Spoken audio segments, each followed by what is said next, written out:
स्वागत है फ्रेंड्स। सबसे पहले मैं आपको लोहड़ी और मकर संक्रांति के मौके पे आपके स्वास्थ्य की शुभकामना करता हूँ। मैंने जैसे बात की पिछली बार कि चीनी और गुड़, इसके बारे में मैंने आपसे ज्ञान साझा किया।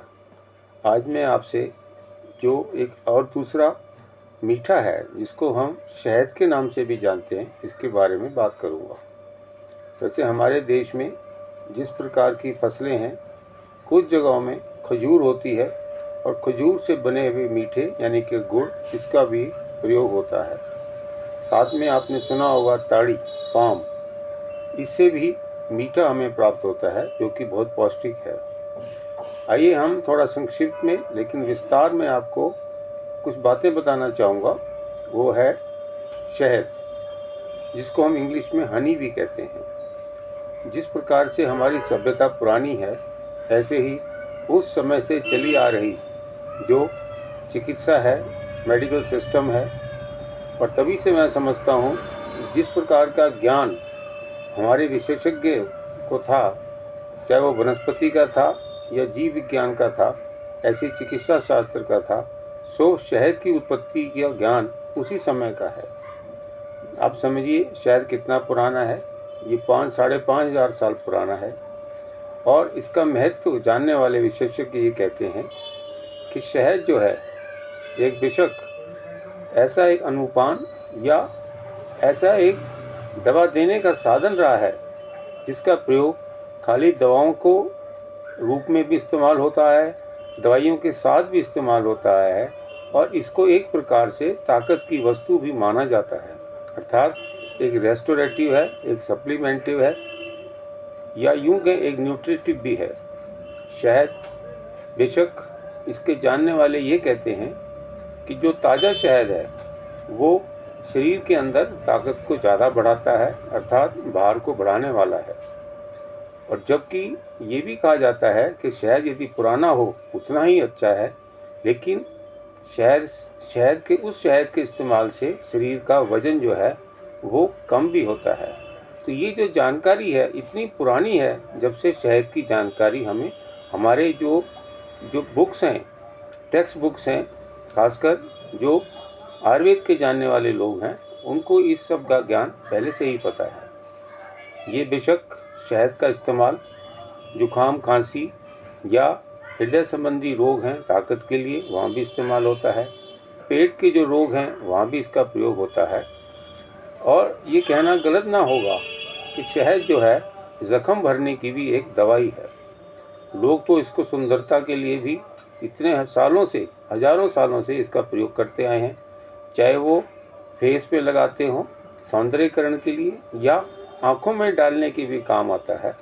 ऐसे ही आप समझिए कि वो जो ज्ञान है, आज जब मॉडर्न मेडिकल साइंस ने इसको एक्सपेरिमेंट के तौर पे इस पे स्टडी की, रिसर्च किया, उन्होंने भी यही पाया कि जो वो बातें लिखी हुई थी आज भी तर्कसंगत हैं। कहने का मेरा अभिप्राय है, आज जब एक्सपेरिमेंट से, प्रयोग से ये साबित हो चुका है कि इसकी उपयोगिता आज भी उतनी ही है जितनी कि जब इसका उत्पादन यानी कि उत्पत्ति हुई थी तब से है। आज हम बात करते हैं कि चीनी, गुड़ या शहद, इनमें से कौन सी चीज़ अव्वल है, ये कहना थोड़ा कठिन भी है पर प्रयोग में भी आता है। चीनी आप जानते हैं दैनिक जीवन का एक मुख्य अंग बन गया है, जबकि गुड़ जो है कुछ ही समय के लिए साल में इस्तेमाल होता है, या यूं कहें सर्दी में इस्तेमाल होने वाला लगभग 2 महीने इसका प्रयोग होता है। और गुड़ से बने हुए जो दूसरे द्रव्य हैं, खाने पीने के जो प्रोडक्ट्स हैं, उसका इस्तेमाल होता है। जबकि शहद है ये विशेष मौक़ों पे या यूं कहें जब ज़रूरत पड़ती है इसका प्रयोग होता है। बेशक आज इसका प्रयोग करने वाले जो वैज्ञानिक बताते हैं, विशेषज्ञ बताते हैं, चाहे न्यूट्रिशनिस्ट हैं या डाइटिशियन हैं, वो ये बात कहते हैं कि तीनों का जो मीठापन है बेशक एक दूसरे से ज़्यादा है, पर यदि उसका हम एनालिसिस करें, उसका तोल मोल करें, तो हम ये पाएंगे कि सब में ग्लाइसेमिक इंडेक्स ज़्यादा है, अर्थात उसमें मीठापन ज़्यादा है। एक यूँ समझिए कि यदि हम ग्लाइसेमिक इंडेक्स की बात करें तो शहद के ग्लाइसेमिक इंडेक्स लगभग 50 के करीब है, जबकि मीठे का जो है वो 65 या यूँ कहें 67-68 के करीब पड़ता है। ऐसे ही गुड़ का पड़ता है। ये तीनों का जो ग्लाइसेमिक इंडेक्स है और मीठापन है, ये दो मुख्य बातें हैं। रही बात है कि मीठापन के हिसाब से दोनों एक दूसरे से, ये तीनों ही आपस में बल्कि कहिए वो एक दूसरे से कम नहीं है, लगभग बराबर पड़ते हैं। ये तब है यदि हम उसकी मात्रा 100 ग्राम के अनुपात में लेते हैं। रही बात शहद की, शहद में कुछ पानी की मात्रा ज़्यादा होती है, लगभग 10-12-15% तक इसमें पानी होता है, इसीलिए शायद इसका ग्लाइसेमिक इंडेक्स कम हुआ है। रही बात है कि शहद जो है इतनी सारी बीमारियों में इसका प्रयोग करने के बावजूद भी इसका प्रयोग जब ज़रूरत पड़ती है तभी होता है, ना कि जिस प्रकार से चीनी का प्रयोग होता है। तो आप ये जानिए, शहद जो है इसका आप प्रयोग कर सकते हैं, क्योंकि इसके अंदर प्राकृतिक जो इसकी उपलब्धता है, उत्पत्ति होती है, वही इसका इस्तेमाल होती है। बेशक इसका पैस्चराइजेशन करके इसकी सफाई की जाती है, लेकिन इसको प्रोसेस करके प्राप्त नहीं किया जाता। ये प्राकृतिक एक तरीके से उत्पाद है, जबकि चीनी जो है ये सिंथेटिक बनती है, ये आप सब जानते हैं। और गुड़ जो है वो रिफाइंड नहीं होता, जिस प्रकार से चीनी रिफाइन होती है, अर्थात साफ़ सुथरी होती है।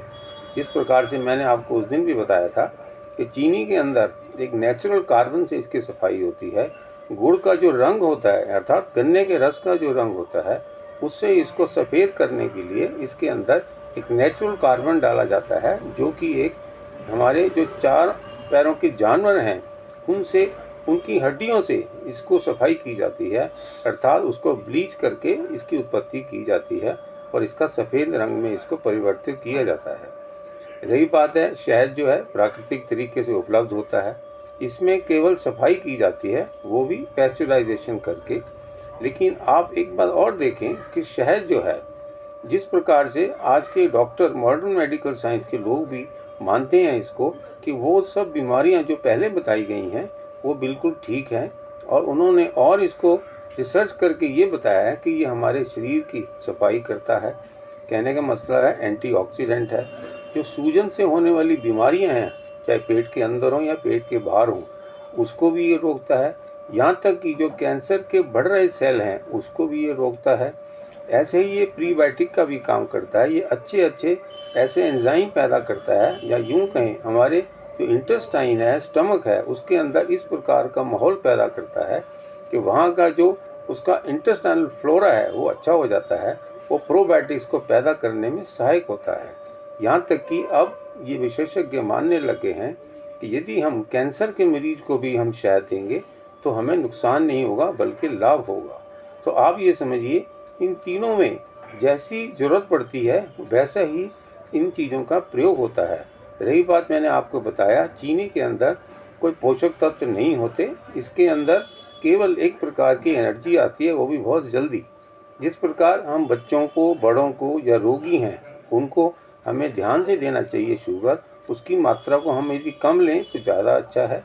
पर यदि किसी कारण से आपने चीनी से मिले हुए पदार्थ खाए हैं, चाहे कोई शादी हो, फंक्शन हो, या कुछ खुशी बर्थडे के फंक्शन हो, इस प्रकार में जो हम खाते हैं उससे जो एनर्जी एकदम शरीर में, जिसको मीठे शुगर के लेवल का हमारे ब्लड में स्पाइक होना कहते हैं, अर्थात बहुत तेज़ी से बढ़ता है और हमारे शरीर के अंदर शुगर लेवल बढ़ जाता है, जबकि इसके अंदर पोषक पदार्थों की बहुत कमी होती है या बिल्कुल ना के बराबर होते हैं। इससे अच्छा हमारा गुड़ है, जिसके अंदर आयरन होता है, फॉलेट होता है, फॉस्फोरस है, पोटेशियम है, सोडियम है, मैग्नीज है, जिंक है, सेलेनियम है इत्यादि। ऐसे ही जो एंटी ऑक्सीडेंट प्रभाव के साथ साथ बी कॉम्प्लेक्स है, विटामिन सी है, ये आयरन में थोड़े कम होंगे, लेकिन हमारा जो हनी है, इसको हम शहद कहते हैं, इसमें इसकी प्रचुर मात्रा होती है। इसके साथ साथ जो माइक्रो न्यूट्रिएंट्स हैं वो भी शहद के अंदर ज़्यादा होते हैं। इसीलिए आपने देखा होगा हमारी दिमाग के लिए, अर्थात बुद्धि के काम करने के लिए, ब्रेन फंक्शंस के काम करने के लिए शुगर के साथ साथ इसके अंदर जो माइक्रो न्यूट्रिएंट्स हैं वो ज़्यादा होने के कारण शहद सबसे अव्वल है। पर ये बात आप दें, शहद यदि आप ज़्यादा मात्रा में खाएंगे तो शुगर लेवल आपका बढ़ जाएगा, अर्थात असंतुलन हो जाएगा। इस बात का भी हमें ध्यान रखना चाहिए। तो मैं ये कहूँगा शहद जो है इन तीनों चीज़ों में थोड़ा बहुत फालतू है, पर यदि इसकी एनर्जी मात्रा को देखें तो वो भी लगभग बराबर है। कहने का मकसद ये है, यदि 100 ग्राम के अंदर आप देखेंगे जो कैलोरी वैल्यू है, किलो कैलोरी वैल्यू है, वो कोई ज़्यादा फ़र्क से नहीं है, बट ग्लाइसेमिक इंडेक्स इसलिए कम है कि उसके अंदर पानी की मात्रा ज़्यादा होती है। तो आप शहद ले सकते हैं, लेकिन मात्रा का ध्यान दें। रही बात तीनों की, चीनी की, गुड़ की और शहद की, ये तीनों लगभग बराबर से ही हैं, पर शहद का प्रयोग आप जिस प्रकार से करना चाहते हैं वो मैंने आपसे भी ज्ञान साझा किया। लेकिन कुछ महीनों के लिए, अर्थात महीने 2 महीनों में, जो गुड़ के बने पदार्थ हैं जिससे एनर्जी लेवल बेशक ज़्यादा आता है, लेकिन जिनके साथ ये गुड़ के उत्पाद बने जाते हैं उसके अभी प्रयोग हम करते हैं, वो भी अपना फ़ायदा देते हैं। जैसे आपको देखेंगे तिल से बनी हुई चीज़ें हैं, वो अपना प्रभाव दिखाती हैं। गुड़ और तिल के बने हुए कॉम्बिनेशन से जो चीज़ें बनती हैं मार्केट में आजकल ख़ास मिल रही हैं, इन मौक़ों पे मिल रही हैं। जैसे आज यूँ कहिए कि लोहड़ी है या संक्रांति है, इनका प्रयोग भी हमारे शरीर में उपयोगिता के स्वास्थ्य के अनुसार कम नहीं है। पर चीनी का प्रयोग किसी भी कारण से समझिए ये हमारे शरीर में फ़ायदा कम देती हैं, केवल एनर्जी देती हैं, जबकि पोषक तत्व किसी प्रकार का हमको नहीं मिलता। तो मैं आपसे कहूँगा बच्चों को विशेषकर, बूढ़ों को, जिनको डायबिटीज़ है, जिनको प्रेगनेंसी है, उन लोगों को चीनी से बने हुए उत्पाद कम से कम खाने चाहिए। ये आप ध्यान रखेंगे। लेकिन गुड़ का प्रयोग जिस प्रकार से आप समझ रहे हैं सीज़नल है, उसका प्रयोग भी आप करें। लेकिन जो शहद है इसका प्रयोग आप कभी भी कर सकते हैं। पर तीनों के लिए एक ही सावधानी है, इसकी मात्रा मॉडरेट होनी चाहिए, पर्याप्त होनी चाहिए, ज़्यादा ना हो। तो मैं ये कहूँगा इन सब चीज़ों का प्रयोग आप अपनी बुद्धिमत्ता से प्रयोग करें, ताकि आप अपना स्वाद भी लें, उसकी उपयोगिता भी आपको मिले, लेकिन किसी प्रकार का नुकसान ना हो। धन्यवाद।